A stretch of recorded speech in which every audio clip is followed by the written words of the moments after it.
ये हिंदुस्तान की तपस्या पे आक्रमण कर रहे हैं, इसलिए हर हर महादेव नहीं कह सकते। हर हर महादेव।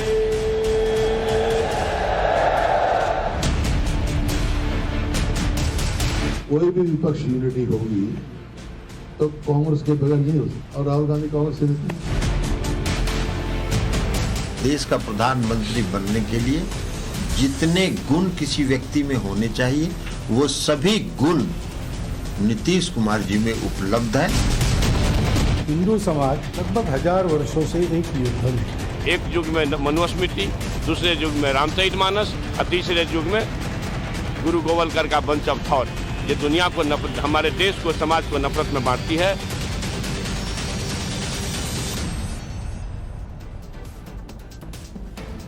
नमस्कार दर्शकों, मैं हूं नाविका कुमार और आप जुड़ रहे हैं सवाल पब्लिक का शो पर। आज स्वामी विवेकानंद की जयंती। उन्होंने कठोपनिषद में एक वाक्य कहा था, उठो, जागो और लक्ष्य की प्राप्ति तक मत रुको। इसे जो अपने उपदेशों का आधार भी बनाया था स्वामी विवेकानंद, क्या देश का विपक्ष इस सीख को रत्ती भर भी अपना सका है? यूं तो कांग्रेस सांसद राहुल गांधी रोज सुबह और शाम लंबी लंबी यात्रा कर रहे हैं, लेकिन इस भारत जोड़ो यात्रा का सबसे बड़ा हासिल क्या होने जा रहा है? मैं तो कहूंगी कि पहले दिन से कंफ्यूजन। कभी कहा कि ये राजनीति से प्रेरित है ही नहीं, अब राजनीतिक दलों को चिट्ठियां, तपस्वी बनने निकले, शिव भक्त बनने निकले, आम लोगों की समस्या समझने के लिए निकले, या फिर प्योर पॉलिटिकल मोटिव था इस यात्रा? आगे इसकी चर्चा जरूर करें। दर्शकों, कांग्रेस अध्यक्ष मल्लिकार्जुन खड़गे ने 23 दलों को, बड़े विपक्षी नेताओं को चिट्ठी लिखी है। 30 जनवरी को भारत जोड़ो यात्रा के समापन पर नेताओं को श्रीनगर बुलाया गया है, लेकिन बुलाए गए और नहीं बुलाए गए विपक्षी नेताओं की लिस्ट बड़ी दिलचस्प है, जिसका आगे खुलासा करूं। विपक्षी एकता के इस दांव के बीच विपक्ष में कम से कम 4 बड़े ऐसे चेहरे हैं जिन्हें उनके समर्थक 2024 का पीएम मटेरियल बताया गया है। विपक्ष का मुकाबला किससे है? प्रधानमंत्री नरेंद्र मोदी से। 2024 में जिनके पास सरकार के 10 साल के काम गिनाने का अनुभव होगा और साथ ही हिंदुत्व की साफ लकीर भी है, जिसमें राम मंदिर है, काशी का कॉरिडोर है, गंगा की सफाई है और भी बहुत कुछ है। 2024 से पहले हिंदुत्व की इसी लकीर को आरएसएस के प्रमुख भागवत ने भी दोहराया है। उन्होंने कहा है कि हिंदू समाज लगभग 1000 वर्षों से एक युद्ध में है। इस बयान के 24 घंटे बाद उन्होंने दोबारा कहा कि हिंदुत्व के उत्थान से ही हिंदुस्तान का उत्थान होगा। सवाल पब्लिक का आज यही है कि क्या 2024 में प्रधानमंत्री मोदी का मुकाबला एक कंफ्यूज्ड विपक्ष से है, और राहुल गांधी की भारत जोड़ो से क्या निकलेगा? क्या सिर्फ एक और महागठबंधन? यही है आज सवाल पब्लिक का।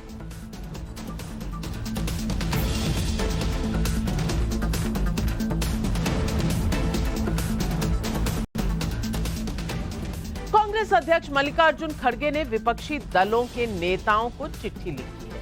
उसमें कहा गया, 30 जनवरी को श्रीनगर में भारत जोड़ो के समापन समारोह में आपको निमंत्रण देता हूं।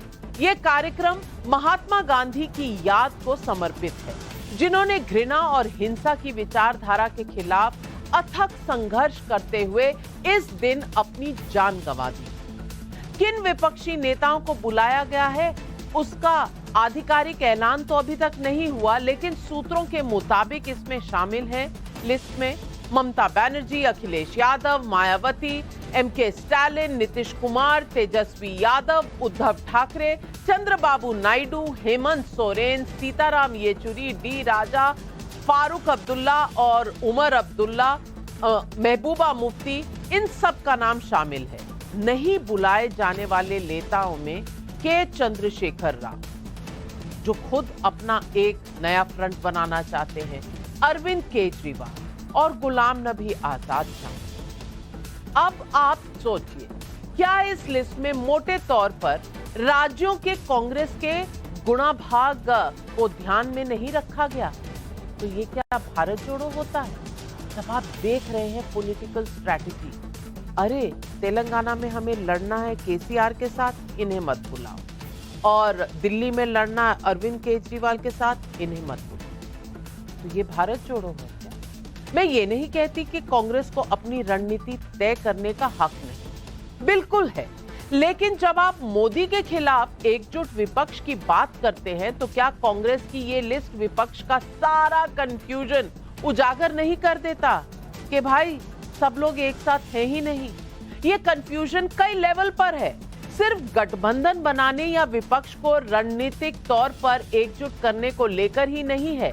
पहले तो आप कहते हैं कि यात्रा पॉलिटिकल नहीं, अब आप 23 पॉलिटिकल पार्टियों को बुला रहे हैं, तो यात्रा पॉलिटिकल है, ये तो जनता के सामने हो गया। अब गठबंधन की बात करूं तो पहले से ही कुछ विपक्षी गठबंधन बन चुका है, फिर उस गठबंधन में और श्रीनगर में एकजुट दिखाने वाला महागठबंधन में क्या अंतर होगा? कोई ओवरलैप है कि नहीं? कंफ्यूजन इस बात को लेकर भी है कि प्रधानमंत्री का दावेदार कौन बनेगा। कंफ्यूजन विचारधारा के स्तर पर भी है, नजर आ रहा है सबको। ये कंफ्यूजन 80% हिंदुओं की आस्था का सम्मान करने को लेकर भी है। मतलब कंफ्यूजन और भारी कंफ्यूजन। सुनिए बिहार के शिक्षा मंत्री चंद्रशेखर ने क्या कहा है रामचरितमानस को। नीच जाति के लोगों को शिक्षा ग्रहण करने का अधिकार नहीं था, और उसमें कहा गया है कि नीच जाति के लोग शिक्षा ग्रहण करके जहरीला हो जाते हैं, जैसा कि सांप दूध पीने के बाद होता है। हम इस सवाल मैं इसलिए ये बात कहता हूँ कि इसी चीज को कोट करके बाबा साहब अम्बेडकर ने दुनिया के लोगों को बताया, ये जो ग्रंथ हैं नफरत को बोने वाले, एक युग में मनुस्मृति, दूसरे युग में रामचरितमानस और तीसरे युग में गुरु गोवलकर का बंच ऑफ थॉट, ये दुनिया को हमारे देश को, समाज को नफरत में बांटती है। दर्शकों, मेरे हाथ में ये रामचरितमानस मैं ये लेकर आई हूं, और ये रामचरितमानस जो हमारे साथ है, इसे हम सिर्फ एक ग्रंथ नहीं समझते।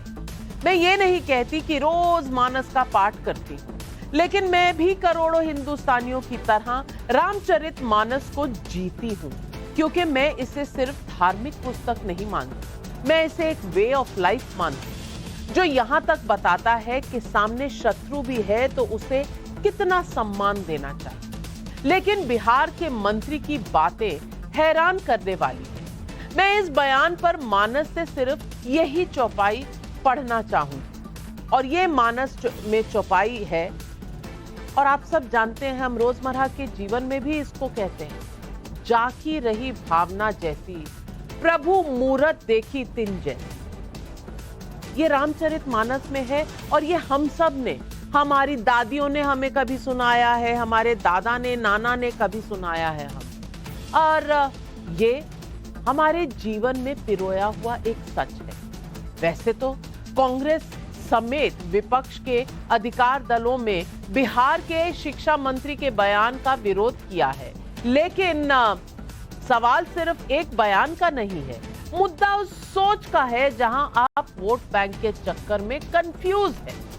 आज जैसे रामचरितमानस नफरत फैलाने वाली एक कथा लगने लगी है, तो कभी भगवान राम ही काल्पनिक हो गए थे, तो दूसरी ओर खुद को बड़ा हिंदू दिखाने के चक्कर में ऐसा बयान दिया गया कि बीजेपी वाले हर हर महादेव नहीं कहते, जो अगले ही मिनट आपको पता होना चाहिए कि ये बिल्कुल झूठ प्रस्तावित हो जाएगा, क्योंकि प्रधानमंत्री को काशी विश्वनाथ में कौन नहीं याद रखता। ये हिंदुस्तान की तपस्या पे आक्रमण कर रहे हैं, इसलिए हर हर महादेव नहीं कह सकते। हर हर महादेव। ये हिंदुस्तान की तपस्या पे आक्रमण कर रहे हैं, इसलिए हर हर महादेव नहीं कह सकते। हर हर। अब ये झूठ किसका पकड़ा गया, ये दर्शक अच्छे से समझ लें। आप ये भी पूछने लग जाएं कि पांडवों ने कभी नोटबंदी की, गलत जीएसटी लागू की। अरे भैया, आपका यही तर्क है तो फिर ये बता दीजिए कि कौरवों ने भी तो नोटबंदी नहीं की, जीएसटी लागू नहीं की। तो भैया आप कह क्या रहे हैं? क्या ये सारा गड़बड़ झाला इसलिए हो रहा है क्योंकि असली भारत को जानने समझने की कोशिश हुई ही नहीं है? मैं इसे एक सवाल के तौर पर टॉस कर रही हूँ। क्या इतिहास लेखन में गड़बड़ी हुई है? सुनिए केंद्रीय मंत्री और केंद्रीय गृह मंत्री अमित शाह का ये बयान, जो कल उन्होंने एक पुस्तक विमोचन के समय इतिहास को कैसे देखा गया उसके बारे में कहा।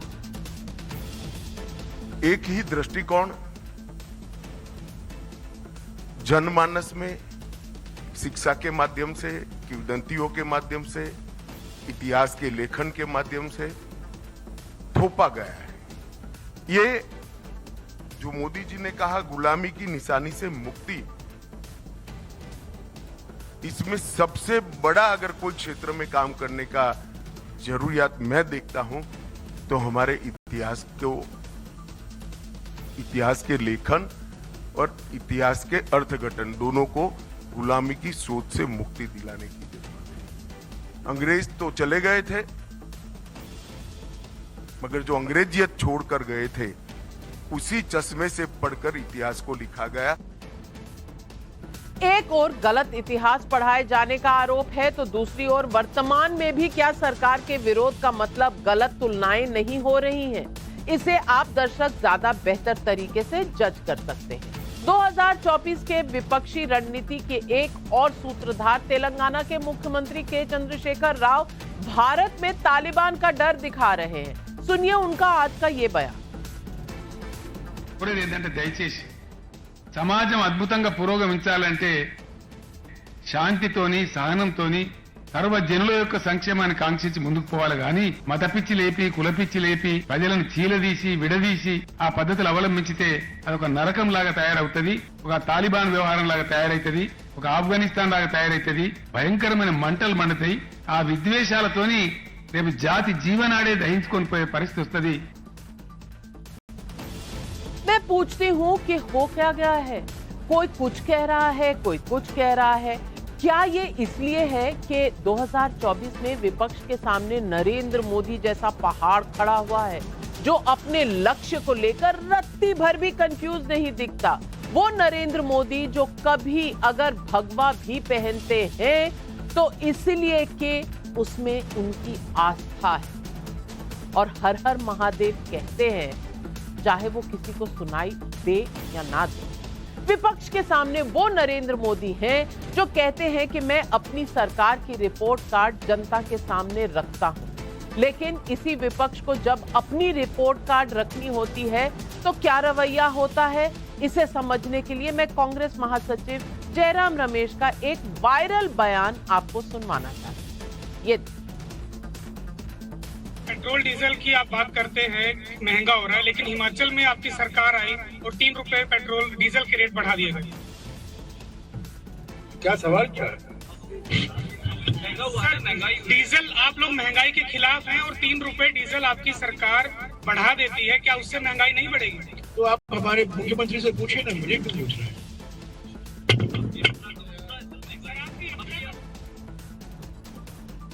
सवाल पूछो तो मुख्यमंत्री से पूछ लो, हमें क्यों पूछते हैं? तो सवाल आज पब्लिक का यही है। नंबर 1, रामचरितमानस को नफरत का ग्रंथ बताने वाला विपक्षी खेमा क्या 2024 में हिंदुओं का विश्वास जीत सकेगा? सवाल नंबर 2, हिंदुत्व और विकास पर साफ लकीर खींचकर क्या बीजेपी चुनाव मैदान में विरोधियों से बहुत आगे निकल चुकी है? सवाल नंबर 3, विपक्षी चुनौती के मद्देनजर क्या भारत जोड़ो यात्रा से कांग्रेस कोई नया आइडिया लाने में नाकाम है? यही है आज पब्लिक का सवाल। और आइए इन सवालों के जवाब हम लेते हैं। गौरव भाटिया बीजेपी के बहुत सीनियर प्रवक्ता हैं, हर्षवर्धन त्रिपाठी वरिष्ठ जर्नलिस्ट हैं, लोकेश जिंदल कांग्रेस के लीडर हैं, केसी त्यागी जनरल सेक्रेटरी हैं जेडीयू के, असीम वकार साहब प्रवक्ता हैं एआईएमआईएम के और आशुतोष जी सीनियर जर्नलिस्ट हैं। मेरा पहला सवाल लोकेश जिंदल जी से। लोकेश जिंदल जी से पूछना चाहती हूँ, लोकेश जिंदल जी जरा समझा दीजिए, हम लोग सब कंफ्यूज हो गए। जब शुरू हुई थी सितंबर में यात्रा, तो आपने कहा था ये पॉलिटिकल यात्रा नहीं है, ये तो बस प्यार मोहब्बत की यात्रा है, देश को प्यार मोहब्बत से जोड़ना है। तो फिर ये 23 पार्टियां क्यों आ रही हैं? और अगर 23 पार्टियां आ रही हैं तो बाकी की क्यों नहीं आ रही है? कुछ समझाइए ना, आज दर्शक आपसे सवाल पूछ रहे हैं।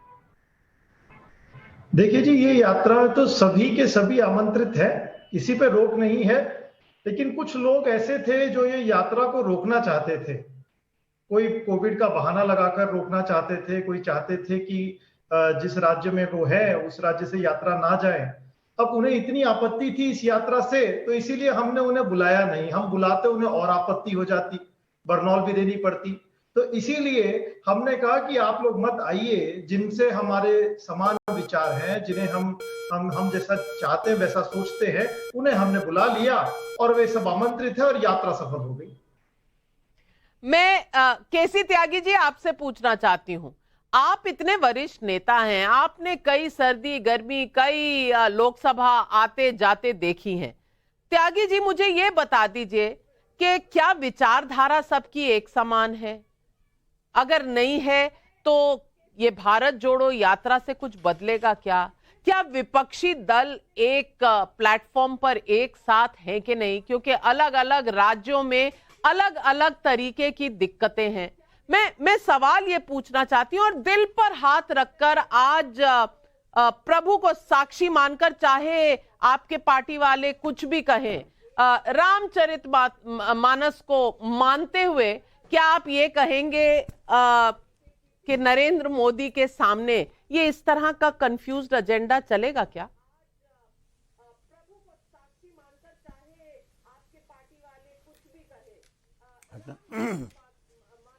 नविका जी, काफी व्याख्याएं तो आपने अपने प्रारिक संबोधन में कर दी हैं। मोदी जी की शक्ति को लेकर के भी, विपक्ष के खोखलेपन को लेकर के भी, महाशक्तिवान भाजपा को भी, और बिखरा हुआ और कंफ्यूज्ड अपोजिशन को लेकर कि पहले मैं विचारधारा पे आना चाहता हूं। मैं जो मेरा 40, 45, 50 साल का अनुभव है, विचारधारा पर सब दल अपनी अपनी परिस्थितियों के हिसाब समझौते करते रहे। मेरा 40-45 साल का अनुभव जनसंघ और भाजपा के साथ का भी है। 67 में जनसंघ और कम्युनिस्टों ने मिलकर के सरकार बनाई, तब सिद्धांत कहां थे? 1977 में जयप्रकाश जी के नेतृत्व में हम सब जनता पार्टी में शामिल हुए। जनता पार्टी के मैनिफेस्टो में था कि आर्टिकल 370 बना रहेगा। तब कहां थे? 89 में जनता दल, जो हमारा दल है, उसको भारतीय जनता पार्टी ने बाहर से समर्थन दिया। क्या हमारी विचारधारा एक थी? और मैं अपने स्वर्गीय नेता, मेरे भी नेता थे अटल बिहारी वाजपेयी जी, उनके लचीलेपन, समन्वयवादी दृष्टिकोण पर भी आना चाहता हूं, जिन्होंने विचारधारा की सारी चीजें छोड़ दी। आज मेरे मित्रों की पार्टी, पुराने मित्रों की पार्टी सभी दलों को गाली देती है।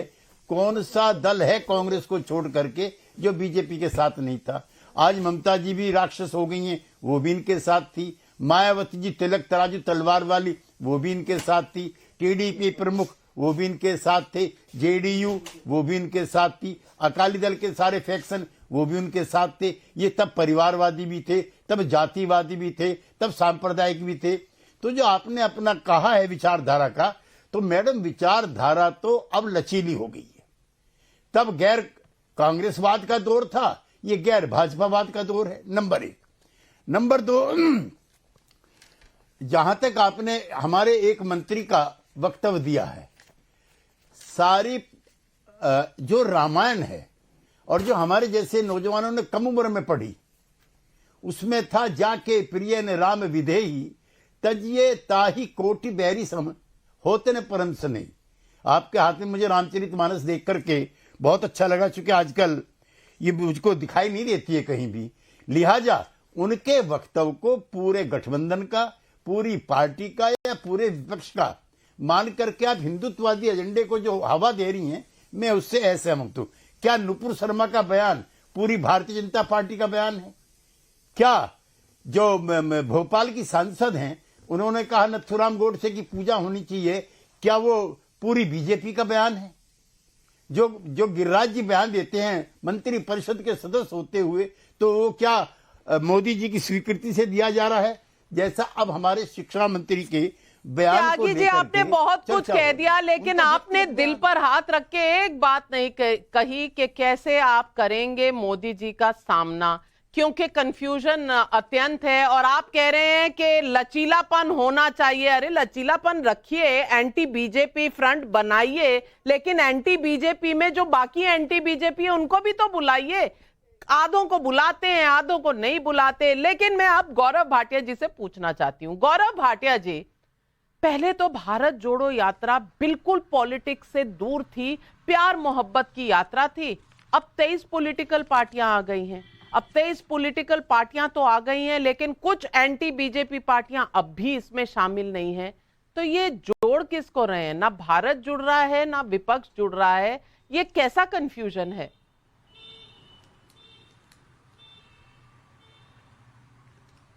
देखिए नाविका जी, राहुल गांधी खुद कंफ्यूजन का पर्याय हैं, और मैं आपको बताता हूं ऐसा क्यों है। एक तरफ नरेंद्र मोदी जी का स्पष्ट नेतृत्व, जिसको पता है कि ये जो शताब्दी है ये भारत की शताब्दी है। आईएमएफ कहता है Indian economy is the bright spot. Boris Johnson कहते हैं one sun, one grid, one earth, one Modi. और दूसरी तरफ राहुल गांधी है जो भारत जोड़ो यात्रा इसलिए करते हैं, कहते हैं भारत जोड़ेंगे। तो नरेंद्र मोदी जी कह रहे हैं कि भारत अखंड है, भारत को खंडित करने की किसी की हिम्मत नहीं है। और दूसरी तरफ राहुल गांधी, जिनको कांग्रेस पार्टी को जोड़ना है, वो भारत को जोड़ने की बात करते हैं। लेकिन यात्रा में जब चलते हैं, कुछ दूर निकलते हैं, तो खुद ही कहते हैं मैं पूरे भारत में 2500 किलोमीटर चला हूं, मुझे कहीं नफरत नहीं दिखाई दी। ये मैं नहीं कह रहा नाविका जी, ये राहुल गांधी ने कहा है। और उसके बाद वो कहते हैं कि ये देश जो है सबसे अच्छा देश है। यही बात तो हम भी कहते हैं राहुल गांधी। और यात्रा कितनी सफल है, चलिए ये भी देख लेते हैं। गुजरात में हमने देखा कैसे 44 सीटों पे जमानत जब्त हो गई। हमने ये भी देखा कि ये भारत जोड़ो यात्रा कर रहे थे और 8 एमएलए गोवा से निकल गए। हमने ये भी देखा भारत जोड़ो यात्रा में गुलाम नबी आजाद छोड़ के चले गए। और भारत जोड़ो यात्रा जब उत्तर प्रदेश से निकली केवल 2 दिन के लिए, तो वहां 50 ऐसे लीडर थे कांग्रेस के जो छोड़ के चले गए। अब मैं एक बात और कहूंगा, ये भारत कैसे बदला है ये हमें समझना होगा। जो भगवान राम को गाली देते हैं, रामचरितमानस को गाली देते हैं, और नीतीश कुमार खुद को सुशासन बाबू कहते थे, आज चुप्पी बाबू हैं। चुप्पू बाबू या चुप्पी बाबू? क्यों नहीं बोल पाए कि जो मंत्री ने कहा चंद्रशेखर ने गलत किया? अरे हिम्मत होती बर्खास्त कर देते, नहीं किया। केसी त्यागी जी कह रहे थे, बयान भाजपा वालों के भी आए, मैं याद दिलाऊंगा, नरेंद्र मोदी जी ने स्वयं कहा कि जो सांसद नेत्री हैं उन्होंने जो बयान दिया है वो गलत है, उन्हें चोट लगी है और मैं कभी माफ नहीं कर पाऊंगा। ये फर्क है। और एक बदलाव और आया है, मैं आपको बता दूं, वोट की चोट ऐसी होती है जब हिंदू धर्म के अनुयायी सहिष्णु जरूर हैं, जब चोट मारते हैं ना 50 पे सरक के आ जाती है कांग्रेस पार्टी। और जाकिर नायक जो 50 लाख की डोनेशन देता था कांग्रेस पार्टी को, आज भारत आएगा लौट के और 50 जूते खाएगा और 50 साल जेल की सलाखों के पीछे रहेगा। पीएफआई जिस पे हमने बैन लगाया है, उस पीएफआई से सिद्धारमैया कहते थे आतंकवाद का चार्ज है तो क्या है, हम तो तुम्हें सरकार में रखेंगे। ये फर्क है। और अंत करूंगा, यासीन मलिक जो प्रधानमंत्री मनमोहन सिंह जी को कश्मीर की नीति सिखाता था, आज वो जेल की सलाखों के पीछे गिड़गिड़ा रहा है क्योंकि उसने हमारे एयरफोर्स ऑफिसर्स की हत्या करी। ये फर्क आया है और इसीलिए भारत अखंड है और नरेंद्र मोदी जी के साथ खड़ा है। धन्यवाद। असीम वकार जी, मुद्दा ये है कि आप खड़े हैं एक एंटी बीजेपी फ्रंट बनाने के लिए, तो जरूर बनाइए, लेकिन क्या कहीं ना कहीं कंफ्यूजन नहीं है? सब अपनी अपनी राह चल रहे हैं, हक है उनको, लेकिन फिर क्यों कहते हैं कि भाई सब साथ जुड़ जाओ, भाई मोदी के खिलाफ बीजेपी को हराने के लिए सब एक साथ आ जाओ। फिर एक साथ करते हैं तो 23 पार्टियों को करते हैं, बाकियों को नहीं करते। कोई कहता है कि मैं अब निकल पड़ा हूं, मैं तो देश में, मुझे पॉलिटिक्स में इंटरेस्ट नहीं है, मैं देश में प्यार मोहब्बत बांटूंगा और जोड़ूंगा उससे देश को। और आपको भी नहीं बुलाया असीम वकार साहब? कांग्रेस कंफ्यूज्ड है, विपक्ष की रणनीति कंफ्यूज्ड है, या फिर 2024 के चुनाव के लिए अभी तैयारी बिल्कुल नहीं हुई है?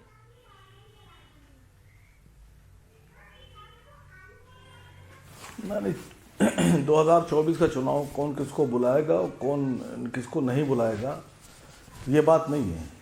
कौन किसके साथ जाएगा और कौन किसके साथ नहीं जाएगा ये समझिए।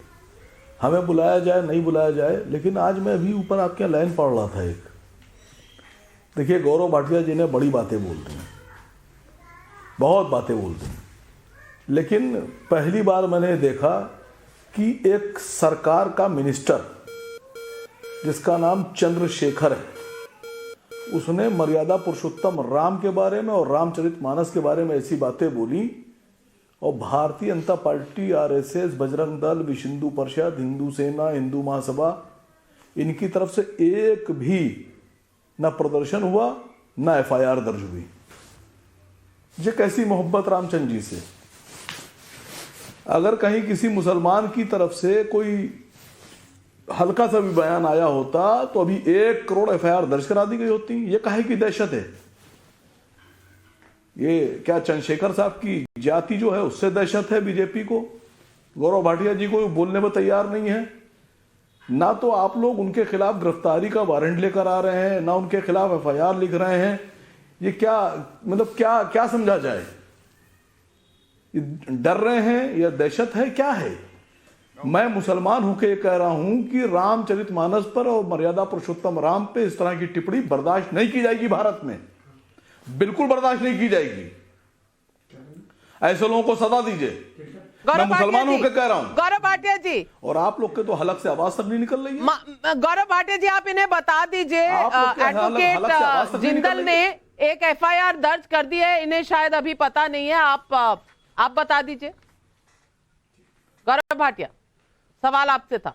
नहीं, बस एक एफआईआर, बस एक एफआईआर, सिर्फ एक एफआईआर, सिर्फ एक सार्वजनिक हुआ। सबसे पहले प्रतिक्रिया भारतीय जनता पार्टी ने ही करी।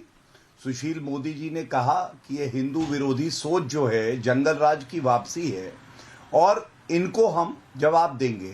जहां तक एफआईआर की बात है, आपने सही कहा, हो चुकी है, लेकिन संविधान तो पढ़ते नहीं है। Law and order is a state subject. आप देखिए ना, तो एफआईआर करनी है नीतीश बाबू को। नीतीश बाबू कठपुतली बाबू बने हुए हैं, वो तो हटा भी नहीं रहे मंत्री को। लेकिन फर्क क्या है मैं बताता हूं। देखिए एआईएमआईएम क्या चाहती है? गुस्ताखे रसूल की एक ही सजा, सर तन से जुदा, सर तन से जुदा। और हम कहते हैं सर तन से जुदा नहीं, मन में खुदा, मन में खुदा। हम खुदा मोहब्बत से जीतते हैं और लोकतांत्रिक तरीके से ऐसी चोट देते हैं कि तुम्हें पता चल जाएगा कि क्या राजनीतिक हैसियत है। और एआईएमआईएम से मैं कहूंगा, यहां पे आके प्रवचन देने से पहले एक बार अकबरुद्दीन ओवैसी को पार्टी से निकालो तो यारो। जिस अकबरुद्दीन ओवैसी ने कहा था 15 मिनट के लिए पुलिस हटा दो, एक बार कम से कम ओवैसी असदुद्दीन से कहो अपनी पार्टी के नाम से मुस्लिमीन तो हटाए, क्योंकि गैर संवैधानिक है। एक बार वारिस पठान जो साथी प्रवक्ता है उससे कहो कि गणपति बप्पा मौर्य दोबारा बोले और एक साल के लिए गायब ना हो। और वो कहता है हम 15 करोड़ हैं। चैलेंज वापस आपको सईद असीम वकार साहब पर मैं आप पर आऊंगी। मैं पहले आशुतोष जी से पूछना चाहती हूं। आशुतोष जी, अब केजरीवाल जी का खेमा अलग हो गया है, ना कांग्रेस के खेमे में ना बीजेपी के खेमे में। ये विपक्ष की रणनीति को आप क्या समझते हैं, जो कांग्रेस ने बिल्कुल राजनीति से दूर जाते हुए इसको बिल्कुल राजनीतिक बना दिया है? नविका जी, सरकार की रणनीति क्या है, विपक्ष की रणनीति क्या है, राहुल गांधी की रणनीति क्या है? मैं इतना बड़ा तो नहीं हूं कि इनकी रणनीति के बारे में बात करूं, लेकिन एक बात मैं जरूर जानता हूं कि कंफ्यूजन चारों तरफ है आजकल। अभी मोहन भागवत जी का कल का एक इंटरव्यू चल रहा था, और मैं जब 2018 के उनके उस बयान के बारे में सोचता हूं जहां वो कहते हैं कि बिना मुसलमान के हिंदुत्व अधूरा है, हर मस्जिद में शिवलिंग क्यों खोजना, सबका डीएनए एक है। और फिर वो कहते हैं 1000 साल से जंग चल रही है। अरे भाई, अगर 1000 साल से जंग चल रही है तो फिर ये क्यों कह रहे हो क्या हिंदू जो मुसलमानों के बगैर हिंदुत्व अधूरा है? तो ये पहले स्पष्ट करें कि भाई आप कहना क्या चाहते हैं। तो कंफ्यूजन का कॉपीराइट सिर्फ जो है वो विपक्ष के पास नहीं है, कंफ्यूजन का कॉपीराइट सत्ता पक्ष के पास भी है, और वो भी मोहन भागवत जो आरएसएस के सर्वे सर्वा, और जिस आरएसएस परिवार में कहा जाता था एक चालक अनुवर्ती, यानी जो एक बात कहते हैं ऊपर से नीचे तक सत्य है। तो अगर आप ये कहते हैं 1000 साल से अगर जंग चल रही है इस देश के अंदर, तो बताइए ना कौन किससे जंग चल रही। कहते हैं आप यार रहना, आपका रहना है तो रहिए, आप कौन होते बताने वाले। ये देश, इस देश में जो संविधान को मानेगा वो रहे, इस देश के अंदर रहेगा। जो संविधान को नहीं मानते थे, जो तिरंगा को नहीं मानते थे, अब वो कह रहे हैं कि अगर आपको इस मुल्क में रहना है तो रहिए। आप तय करेंगे क्या? तो पहले मैं स्पष्ट होना चाहता हूं कि आप जाते हैं देवबंद, मुलाकात करते हैं, मुस्लिम आउटरीच की बात करते हैं, और फिर कहते हैं कि ये 1000 साल की जंग है। तो कंफ्यूजन चारों तरफ है, विपक्ष में भी कंफ्यूजन है, इधर भी कंफ्यूजन है। इनको भी नहीं पता कि हिंदू मुसलमानों के मुद्दे पर हमें करना क्या है। कंफ्यूजन नजर आ रहा है। हर्षवर्धन त्रिपाठी जी, क्या आपको भी कंफ्यूजन नजर आ रहा है? और नजर आ रहा है तो कहां, कितना और कैसा कंफ्यूजन नजर आ रहा है? देखिए नविका जी, मुझे लगता है कि कंफ्यूजन तो जहां होता है वहां रास्ता भटकते हैं। भ्रम की पहली शर्त है कि रास्ता आप भटकेंगे। आप जहां जाना चाह रहे हैं, जो आपने गंतव्य तय किया, वहां तक पहुंच नहीं पाएंगे। राजनीति में गंतव्य क्या होता है? सत्ता होती है। राजनीति में गंतव्य क्या होता है? चुनाव जीतना होता है। तो अगर कोई इसके बावजूद ये कहे कि भारतीय जनता पार्टी और नरेंद्र मोदी भ्रमित हैं, तो मुझे लगता है कि थोड़ा पहले ये भ्रम का मतलब समझना होगा, उसके निहितार्थ समझने होंगे। दूसरा, समाज क्षेत्र में अगर कोई काम कर रहा है, राष्ट्रीय स्वयंसेवक संघ के संदर्भ में कहें तो राष्ट्रीय स्वयंसेवक संघ बहुत स्पष्ट तौर पर कहता है, हम हिंदू समाज की एकता संगठन का काम करते हैं, लेकिन इस देश में हिंदू, मुसलमान, सिख, ईसाई ये सब साथ रहेंगे। सबका भारत है, सबका डीएनए एक है। क्योंकि जो बाहर से आए वो आक्रांता थे, जो यहीं के मुसलमान थे, यहीं हिंदू से मुसलमान बन गए, वो तो हमारे अपने ही हैं। और वो तो उसके आगे बढ़कर कहते हैं। मुझे लगता है कि उनका इंटरव्यू जो अभी साक्षात्कार ताजा है, उसको बहुत ध्यान से सुनना चाहिए। और अगर उसमें दिक्कत हो रही है तो जो विज्ञान भवन में 3 दिनों का कार्यक्रम हुआ था, उसमें उनसे पूछा गया, उन्होंने 2 बातें स्पष्ट तौर पर कही। उन्होंने कहा हमारा काम हिंदू समाज की एकता संगठन था, है और रहेगा। उसमें अगर कोई बुराई है, उसमें कोई गड़बड़ी है तो हम उसको दुरुस्त करेंगे। हम प्रवाहमान है, जड़ नहीं है, चेतन संगठन है। और उसके आगे वो कहते हैं, ये साहस बहुत कम संगठन कर पाते हैं। वो कहते हैं कि बंच ऑफ थॉट्स में जो भी गलत लिखा था, हमने उसका संशोधित संस्करण भी प्रकाशित कर दिया है और हम उसी के आधार पर चलते हैं। तत्कालीन परिस्थितियां कुछ और रही होंगी। मुझे लगता है एक नविका जी, एक चीज होती है कंप्यूटर में, सॉफ्टवेयर अपडेट। अगर सॉफ्टवेयर अपडेट जिस डिवाइस में नहीं होगा तो वो हैंग हो जाएगा, वो क्रैश कर जाएगा। ये आप किसके लिए कह रहे हैं? ये आप किसके लिए कह रहे हैं? सीधी तरीके से कहिए। जनता घुमा फिरा के नहीं समझती, सीधी तरीके से कहिए कि किसका सॉफ्टवेयर अपडेट नहीं हुआ है और कौन हैंग हो रहा है। अरे लीजिए, आपको कांग्रेस पार्टी की दशा नहीं दिख रही है? चलिए, सॉफ्टवेयर अपडेट की जरूरत है, सॉफ्टवेयर अपडेट की जरूरत है। आशुतोष, आऊंगी आप पर। जनता के सवाल आ रहे हैं धड़ाधड़। संजीव चड्ढा का दिल्ली से सवाल है, क्या विपक्षी दलों के लिए हिंदुओं का वोट मायने रखता है? ये सवाल केसी त्यागी जी आपसे पूछा जा रहा है। रामचरितमानस की शान में जो पंक्तियां आज चंद्रशेखर जी ने कही हैं, शायद वहीं से ये पीड़ित सवाल आया है। नविका जी, मैंने अपने प्रारंभिक संबोधन में बहुत स्पष्ट कहा कि मैं बड़ा हुआ हूं रामायण की इस चौपाई के साथ। मैं रिपीट कर दूं दोबारा और आप तक पहुंच जाए, थोड़ा जोरों से भी बोल दूं। नहीं, आप जाके प्रिय ने राम विधेही तजिए ताही कोटि बैरी सम होत ने परम स्नेही।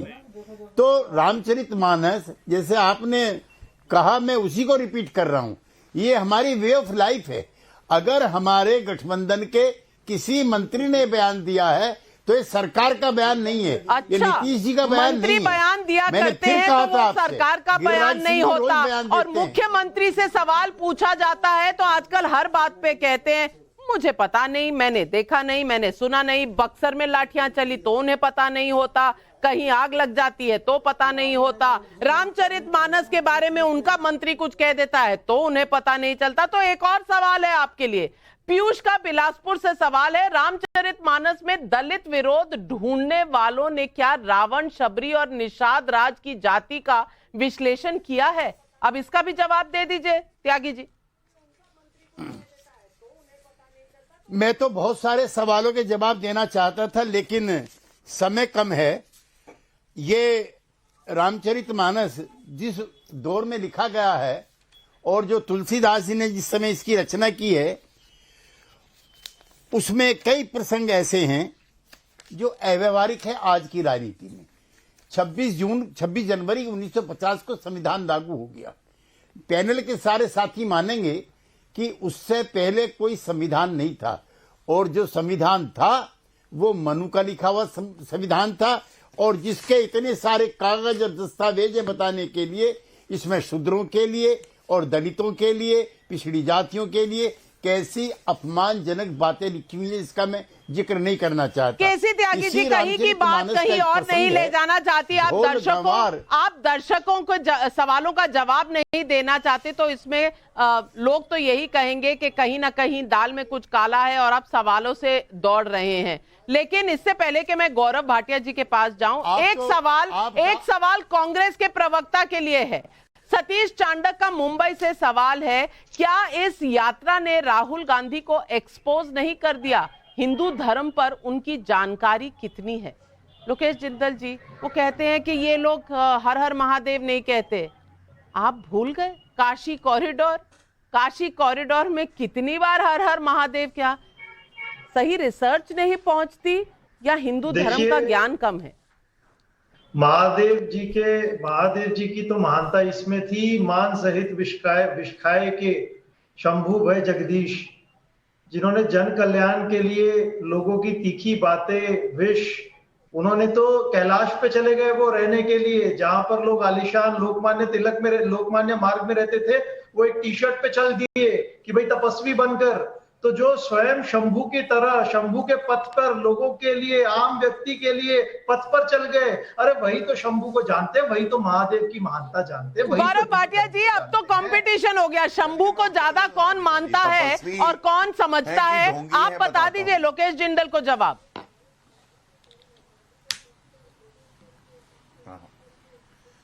देखिए, जनता बड़ी समझदार है। भगवान राम काल्पनिक हैं, मंदिर में लड़के लड़कियां छेड़ने जाते हैं। सतीश झारकिहोली हिंदू गंदा शब्द है, हिंदू आतंकवाद। राहुल गांधी पता नहीं तब तपस्वी थे कि क्या थे, लेकिन याद दिला रहा हूं। लेकिन अभी जो ये तपस्वी हैं, ये कैसे हैं मैं आपको बताता हूं।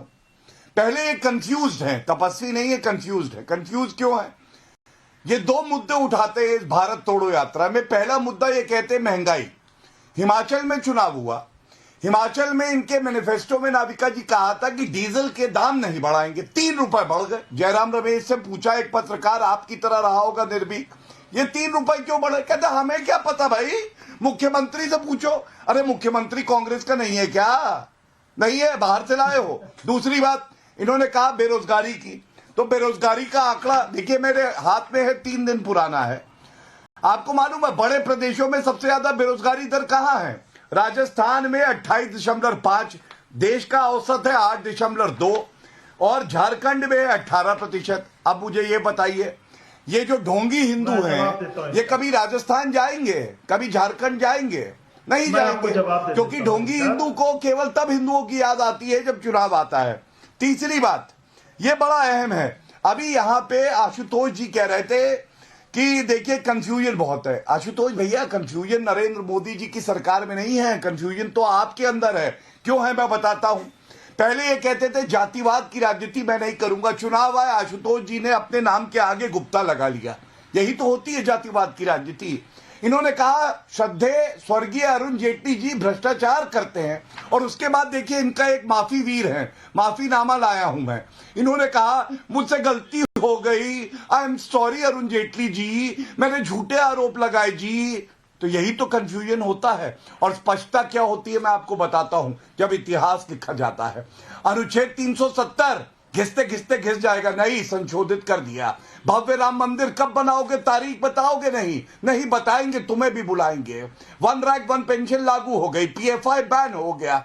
और इसीलिए कहते हैं ये स्पष्टता है, ये ईमानदारी से मेहनत का फल है, जो इन लोगों को समझ में नहीं आएगा, क्योंकि ये लोग केवल कंफ्यूज नहीं है, ये लोग साथ में ढोंगी भी। आशुतोष जी, इस बात का भी जवाब दीजिए, जो गौरव भाटिया ने मुद्दे उठाए ना, इस बात का भी जवाब दीजिए कि अगर बीजेपी कंफ्यूज्ड है तो कम से कम कांग्रेस को महंगाई पर जवाब तो देना चाहिए था या नहीं? अब नाविका जी, मैं उनको कंफ्यूज क्या मानूं जो भारतीय जनता पार्टी में शामिल होने के पहले किसी दूसरी पार्टी के नेताओं के पास जाया करते थे, समाजवादी पार्टी में रहते भाई साहब, तो फिर ये तो आपके लिए भी लोग कहेंगे। एक मिनट, मेरी बात तो सुन लेने दीजिए। अब आपने गौरव भाटिया जी को खूब बोलने का मौका दिया, उन्होंने मेरे ऊपर पर्सनल टिप्पणियां भी कर दी, तो मुझे आप भी बोलिए, पर फैक्ट्स थोड़ा याद कराना पड़ता है, जो फैक्ट्स आप भूल जाते हैं कन्वीनियंटली। देखो, जिनको समझना था वो समझ गए, वो कहां किस घर में गए, क्या किस लिए वहां जाना चाहते थे, कहां नहीं वो एक अलग सवाल, मैं उसमें जाना नहीं चाहता, वो हमारे मित्र हैं, इसलिए मैं उन पर टिप्पणी नहीं करूंगा।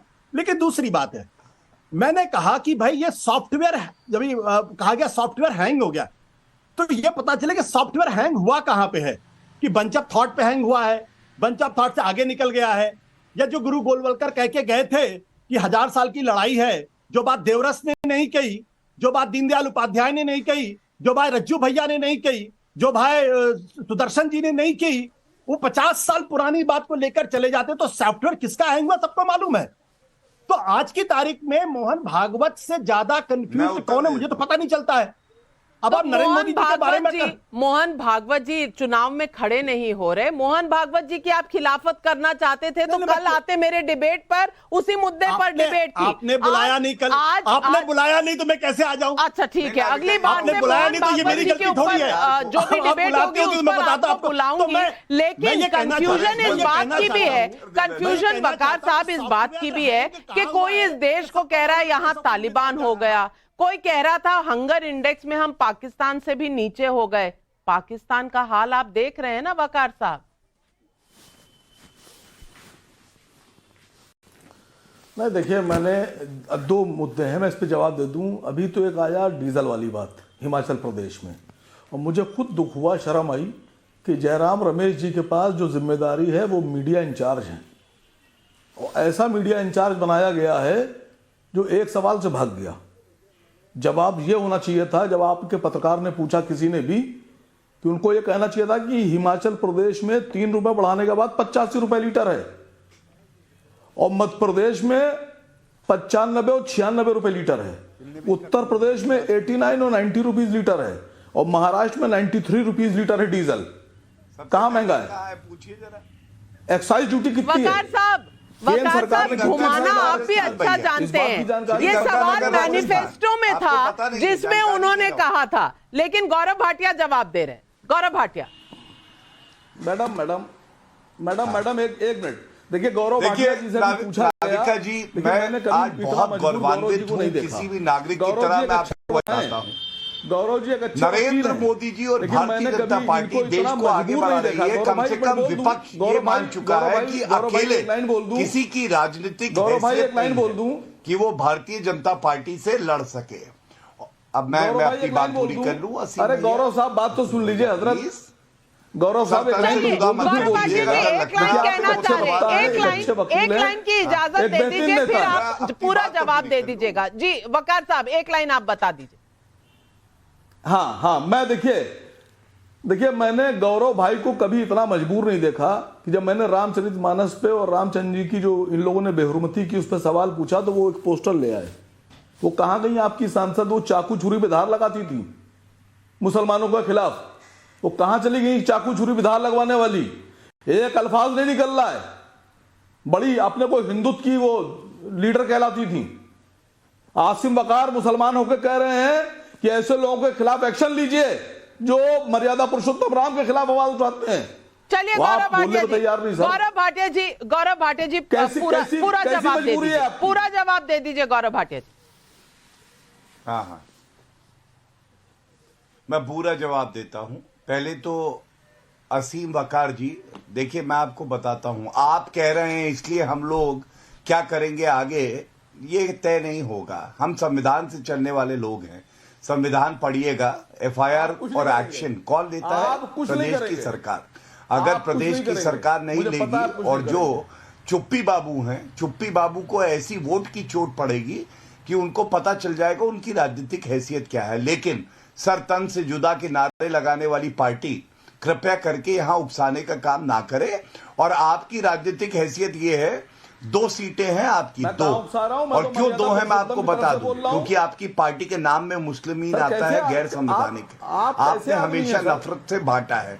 लेकिन मैं आशुतोष जी की बात का उत्तर दूंगा। वो कह रहे थे सॉफ्टवेयर किसका खराब है, तो मैं इतना ही कहूंगा आशुतोष जी, आप संविधान के ज्ञाता हैं, हम सब जानते हैं। सॉफ्टवेयर उनका खराब है जो अनुच्छेद 370 में अस्थाई शब्द पहला शब्द है, हटाने पे विरोध करते हैं। सॉफ्टवेयर उनका खराब है जो यूनिफॉर्म सिविल कोड, जो कि संविधान का हिस्सा है, अनुच्छेद 44, लेकिन विरोध करते हैं।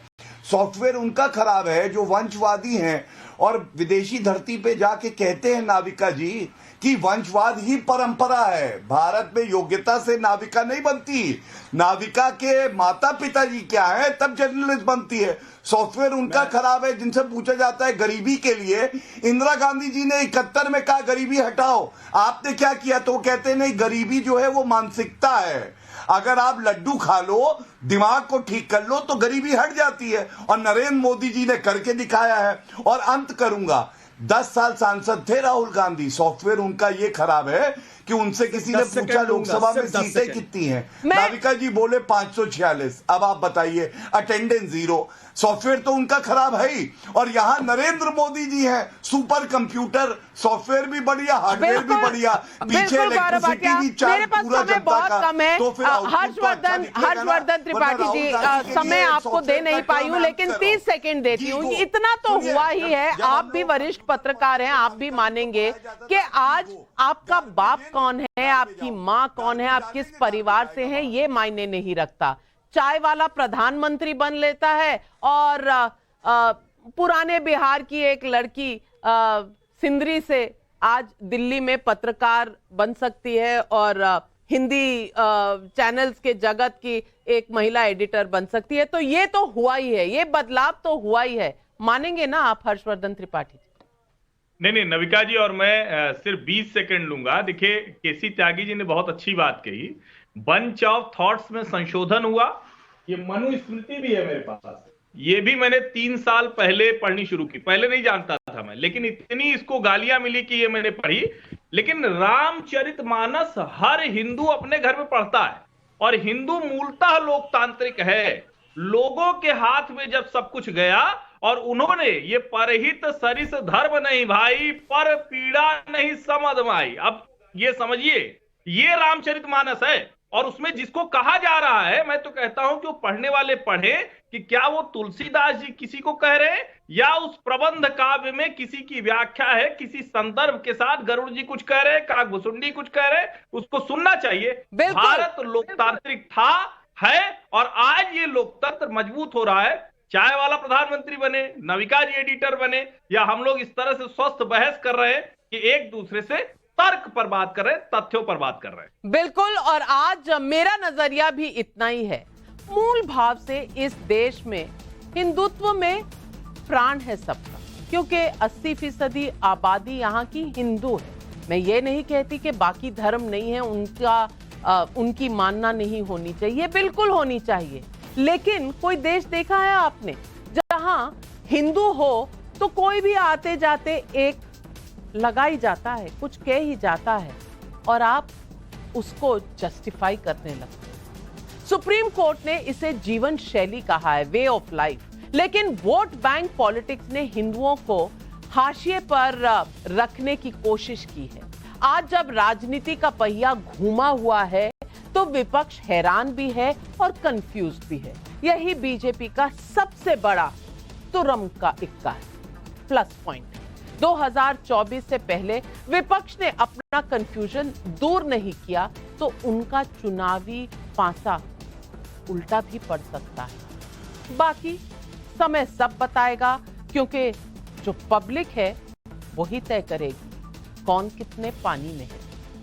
तो आज बस इतना कि विपक्ष सोचे भाई पब्लिक क्या सोचेगी, क्योंकि ये शो है सवाल पब्लिक का। आज इस शो पर इतना ही, लेती हूं आपसे इजाजत। पर